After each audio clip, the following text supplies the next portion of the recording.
आता नीट पेपरफुटी विरोधात आंदोलनाचे नेतृत्व करणारे जे अभिजित दिपके आहेत ते आजारी पडलेत। त्यांना टायफॉइडची लागण झाली आहे आणि सीजेपीचे प्रमुख अभिजित दिपके यांनी एका सोशल मीडियाच्या संदेशाद्वारे ही माहिती दिली। आपली प्रकृती ठीक नसली तरी सुद्धा धर्मेंद्र प्रधान यांचा राजीनामा मिळेपर्यंत आपला लढा सुरूच राहील असा ठाम निर्धार त्यांनी व्यक्त केलेला आहे।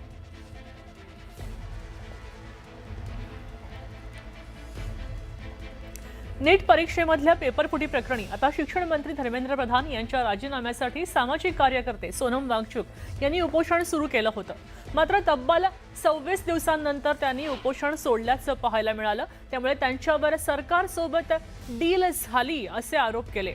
आता या आरोपांवर वांगचुक यांनी तीव्र नाराजी व्यक्त केली आहे। 26 दिवस उपोषण केल्यानंतर सुद्धा मला माझी प्रामाणिकपणा माझा सिद्ध करावा लागणार आहे का?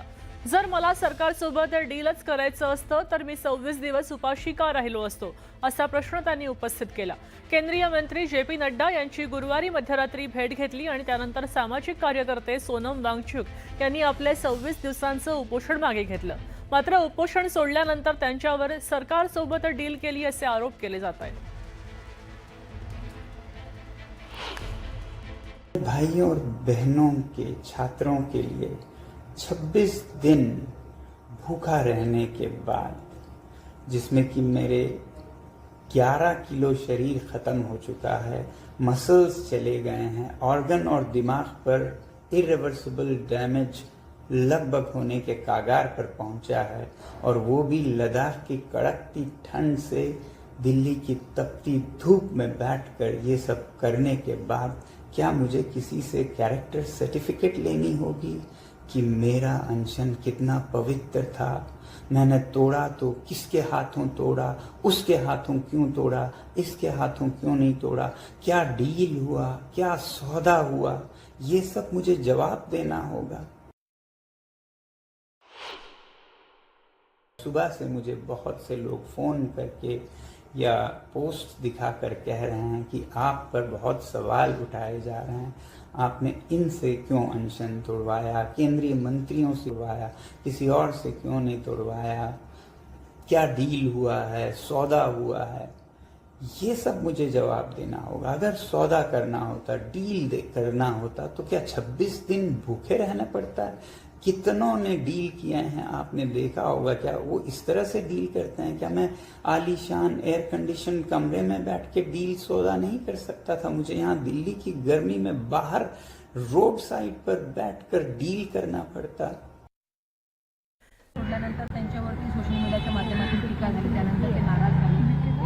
केलेला आहे की जर मला डील करायची असेल तर मी थोड्या दिवस माझ्या परिवाराला आणि मला खूप काही सोसावं लागेल, तर नाराजी व्यक्त केली।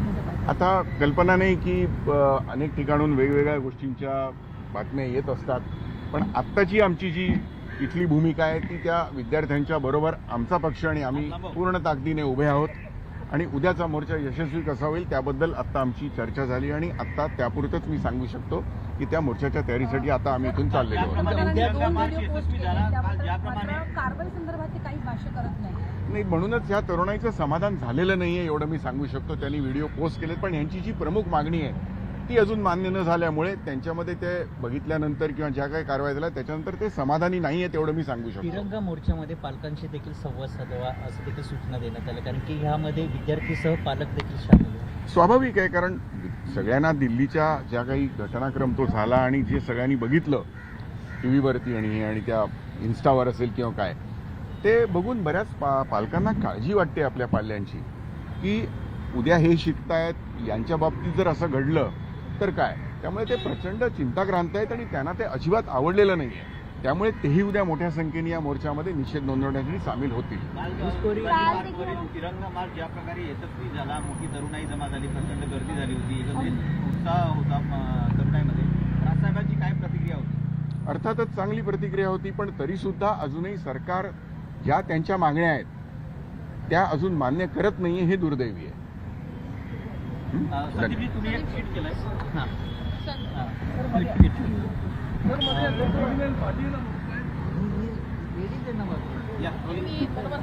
देशपांडे साहेब, तुम्ही एक ट्विट केलेलं आहे, काय म्हणायचं?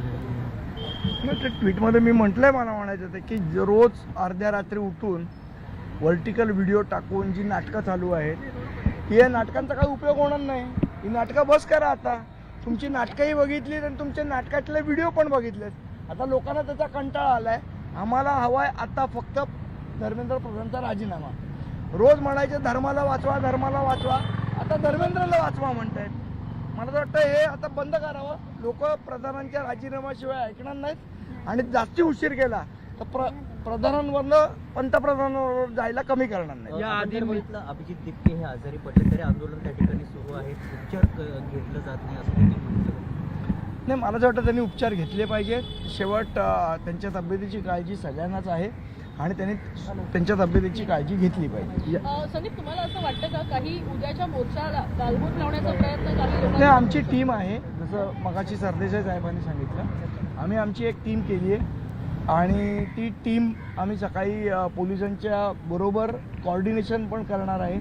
जिथे कुठे आम्हाला वाटलं काही चुकीची एखादं एलिमेंट घुसलेलं आहे तर त्याचा काय बंदोबस्त करायचा तो आम्ही पोलिसांच्या मदतीने करू. ठाकरेंनी सांगितले कोणी घुसखोरी करणार असेल तर त्याला आम्ही सोडणार नाही, कोणून करतो. म्हणूनच त्याची टीम बनवलेली आहे स्पेशल आणि त्याची काळजी घेऊ आम्ही. मुख्यमंत्री म्हणतात या आंदोलनामध्ये हौसे गौसे दिसत आहेत आणि राजकीय पोळी सगळे आहेत पण भाडे काही टट्टू नाही आहेत.